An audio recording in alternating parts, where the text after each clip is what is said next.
Hello everyone, সেদিন ছিল সরস্বতী পুজো। প্রত্যেক বছরের মতো লেবুর খোসা আর হলুদ মেখে আমি ডেজি সবাই স্নানটা সেরে ফেলেছি। আর দেখো, বাবা মা আর ডেজি সরস্বতী ঠাকুর আনতে গেছিল।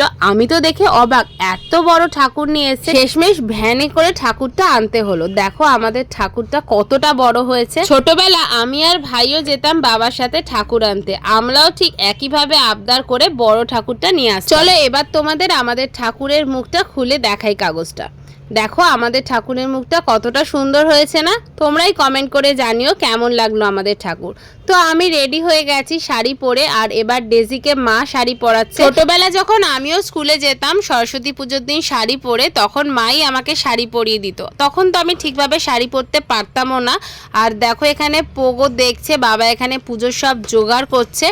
আর জানো তো, ছোটবেলা যখন সরস্বতী পুজোয় ঠাকুর দেখতে যেতাম বন্ধুদের সাথে, তখন কিন্তু মা শাড়ি পরেই যেতাম। আর পুজোর 1 মাস আগে থেকেই ডিসাইড করে রাখতাম কোন শাড়িটা সরস্বতী পুজোয় পরবো। আর দেখো ডেজিকে শাড়ি পরে কত বড় লাগছে। মা ডেজিকে অনলাইন থেকে এই শাড়িটা কিনে দিয়েছে সরস্বতী পুজোয় পরার জন্য।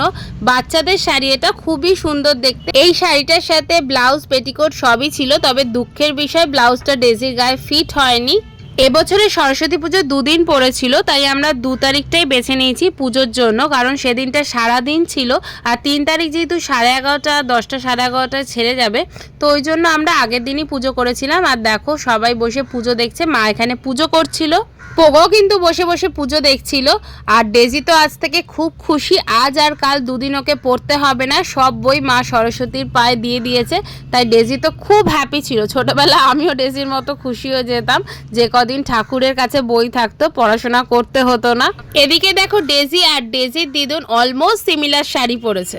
চলো এবার আমাদের দেখিয়ে দিই লাঞ্চে কি হয়েছিল। লাঞ্চে হয়েছিল খিচুড়ি, যেটা বিভিন্ন সবজি মটরশুঁটি দিয়ে করা হয়েছিল। আর হয়েছিল বেগুনি, আলুর চপ, টমেটোর চপ, লঙ্কার চপ, আর চাটনি, আলুর দম। আর হয়েছিল সব রকম তরকারি দিয়ে একটা লাবড়া তরকারি। তো এই ছিল আজকে মেনু। ও হ্যাঁ, শেষ পাতে খাওয়ার জন্য ছিল মিষ্টি। আর মা যেহেতু আজকে পুজোর কাজে ব্যস্ত ছিল, তাই আজকে সব রান্নাই কিন্তু আমি করেছি। আর এদিকে পুজো শেষ হয়ে যাওয়ার পর অভিষেকও এসেছিল, তো আমি রেডি ছিলাম শাড়ি পরে। তারপর ডেজির সাথে আমি, বাবা আর ডেজি আমরা 3 জনে মিলে চললাম পাড়ার কটা ঠাকুর দেখতে। ডেজিকে যত দেখি তত আমার ছোটবেলার কথাগুলো মনে পড়ে যায়। সরস্বতী পুজোর দিন বিকালবেলা আমি যেহেতু শাড়ি পরতাম, তাই তখন স্টুডিওতে যেতাম ফটো তুলতে, আর ভাইও যেত আমার সাথে সাথে। তখন যেহেতু এইরকম মোবাইল ফোনের যুগও ছিল না, আর ফটো ঘরে তোলাও যেত না ক্যামেরা ছাড়া, তাই স্টুডিওতে গিয়ে আমরা ফটো তুলতাম। তো এবছরের সরস্বতী পুজোটা আমি এভাবেই কাটালাম। এখনকার মতো টাটা।